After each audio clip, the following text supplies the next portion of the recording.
Hello, my name is Wyatt Morris, and I will be presenting my 5 Themes of Geography project over the Pine Ridge Reservation in South Dakota. I will show how location, place, movement, human-environment interaction, and region fit into this area.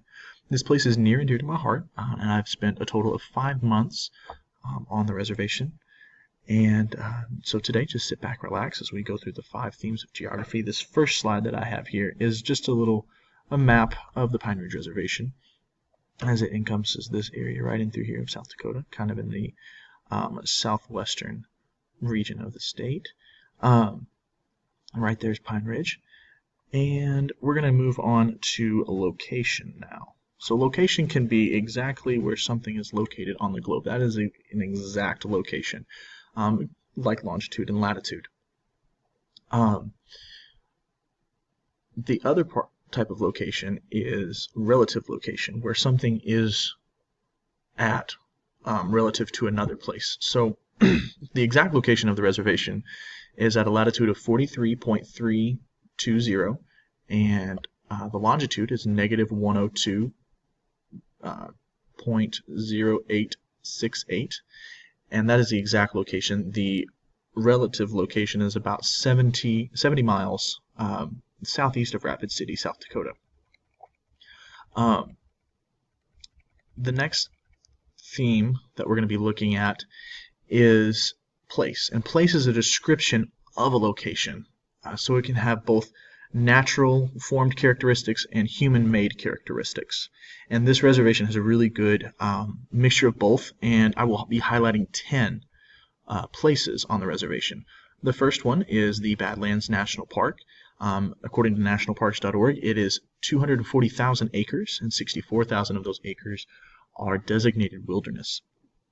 As you can see, the rock formations are very beautiful. They were created by water. This area was once underwater, according to National Geographic, and it also was established as a national park in 1939.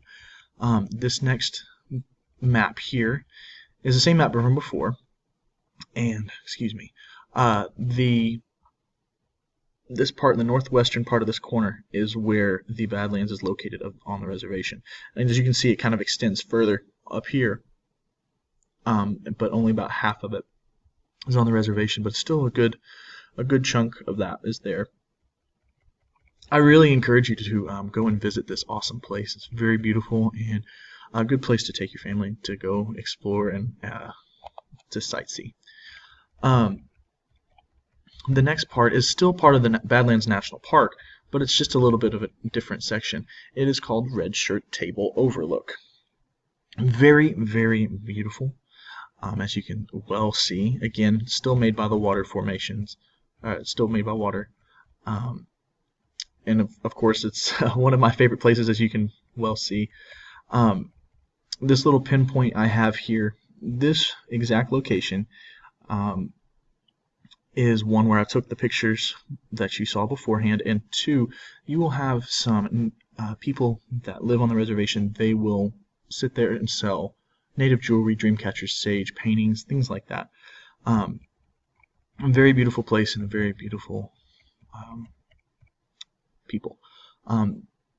This land formation right in through here, this area, is named after Chief Redshirt. He was an Oglala soldier, according to AmericanTribes.com. He was also very, very engaged in politics out in Washington, and really wanted the betterment of politics for his people. The next area we're going to be looking at is the Wounded Knee Massacre Site. Now,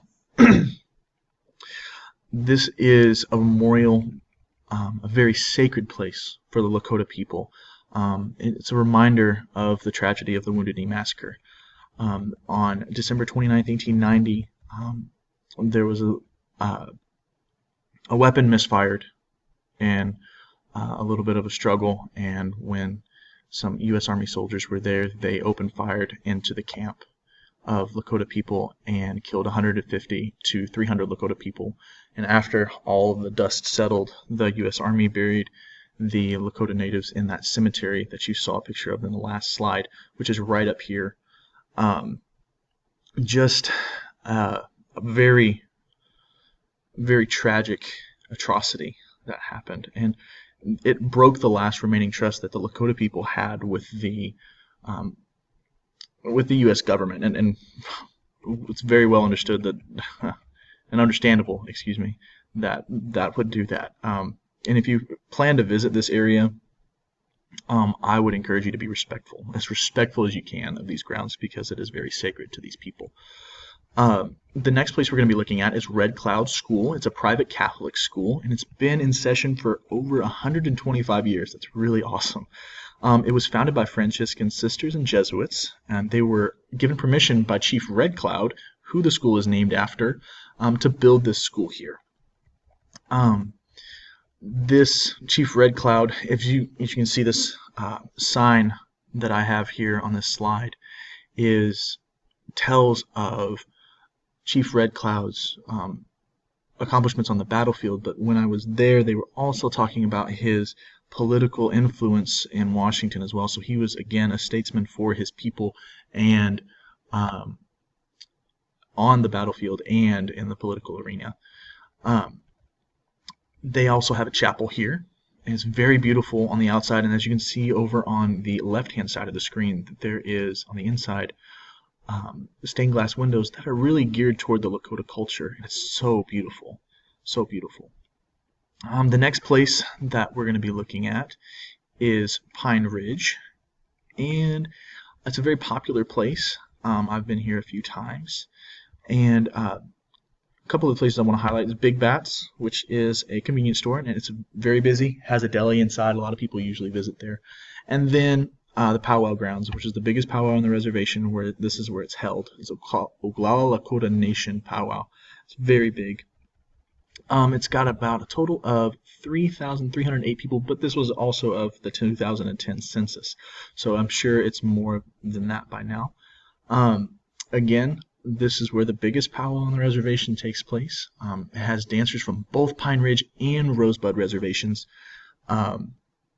Very big powwow. It's a really extraordinary experience. 8 drum bands are there who sing Lakota songs for the Lakota dancers, as you can see in this photo, to dance to. Really good food, really good crafts that are sold there. The Singing Horse Trading Post is kind of like the Hobby Lobby of the reservation. As I've been told by people that have been out there, this right here is inside the trading post, and you can buy anything that you need to make a Lakota craft, or you can buy one that is already made, as you can see. Really awesome place. The money that goes through this area, or through this trading post, goes back to local artists. So it's a really good place for the reservation. It also has lodging. This is a view from the behind of the trading post. It also has lodging that you can stay in. So if you're looking for a quiet place to stay on the reservation, that's a really good place to stay. The Oglala Lakota College, it's located a few miles out of Kyle, South Dakota. It offers certificate programs, associates, and bachelor's, master's degree programs. It's a lot of programs there. You can get elementary education degrees, business degrees, Lakota leadership degrees, and Lakota language degrees. It's very popular college there on the reservation. It has an annual powwow. It's more of a personal setting than the one at Pine Ridge, since there's not as many people. Again, a lot of good fun there at the powwow, and a lot of good music, and a lot of good food. Really good time to go and visit. Sharp's Corner is another really busy place on the reservation, and it's a gas station, kind of like a little watering hole, so to speak, because everything is so spread out there that gas stations and grocery stores are very few and far between. And so you can imagine, especially during the summer, coffee trucks, food trucks, places like that along here. And then Sharp's Corner Baptist Church is a church there on the reservation that is very dedicated to helping the community there. Sheep Mountain Table is sacred, as a sacred place for Lakota young men. They come to fast and pray. Very beautiful area. Very beautiful sunrises and sunsets. Also, be respectful again, as this is a sacred place for the Lakota people, if you plan to visit. And Jonku Wash Day Ranch is very near and dear to my heart. It's a light on the Pine Ridge Reservation. The missionaries that run this camp also work at Sharp's Corner Baptist Church. And again, they're dedicated to serving this community. Jonku Wash Day means the good road in the Badlands in the Lakota language. Very, very good camp. And this is just some of the pictures that I have from being there. The pastor is here in the orange cap right here, sending some kids down the slide. Very beautiful, playing some tug of war and playing in a ball pit there. It's just awesome. This camp is such a blessing, both the kids and the faculty that work there.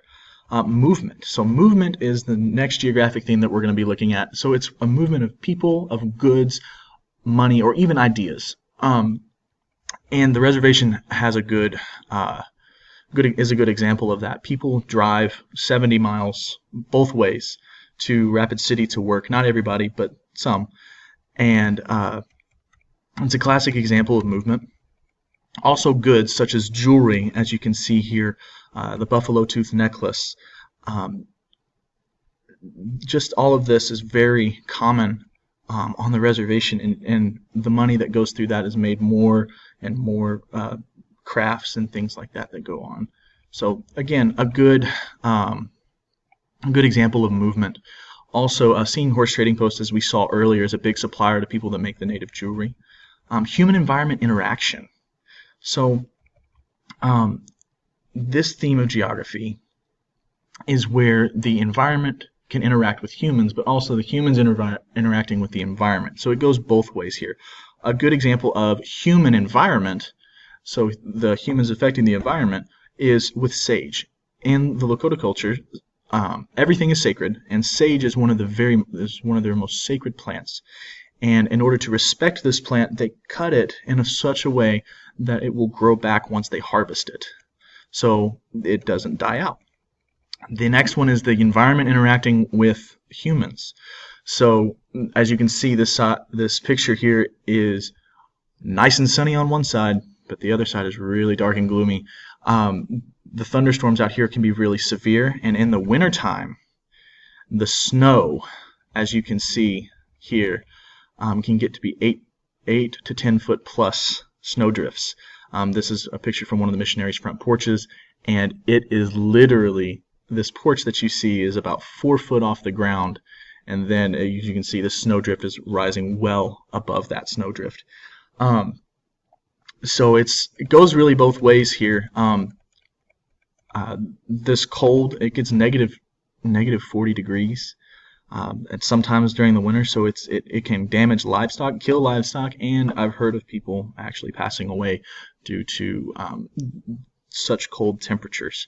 The next thing we're going to be looking at is regions. So a region is the last theme that we're going to be looking at. And regions are how we piece the earth together. They don't have definite boundaries. And this reservation is located on the Great Plains area. It's a broad, flat area that grows mostly grass, as you can see here. And then regions can also be defined by cultural characteristics. And this reservation, due to that, this reservation is a region unto itself. One of the cultural aspects, its very centerpiece in their belief systems, is the medicine wheel, and it represents all knowledge of the universe. And that's just the tip of the iceberg with this medicine wheel. That's about all I had time for, because there's so much information.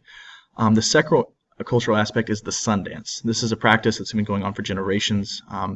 People were chosen to be pierced and hung from the pierced by bone that you can see is right here on these people, right here. And they're strung up, that piece of bone is strung to the tree. They did this as a time of renewal and lasted about 4 days, and at the end of the 4 days they would rip out the bone. Not all families do this now, but it's mostly up to individual families if they want to participate. This region is subject to extreme poverty, and the Oglala Lakota County, according to Remember.org, is the poorest county in the U.S., making $8,768 a year. That's insane. 85% of the families are affected by alcoholism, and teen suicide is 150% higher than the national average, and that's all from that website there. And if you want to see more statistics, go to that website, that link there. That's just statistics that you won't see on the nightly news, and I hope this presentation of the 5 themes of geography not only just sheds more light on the area and the culture and everything like that. So thank you so much for your time.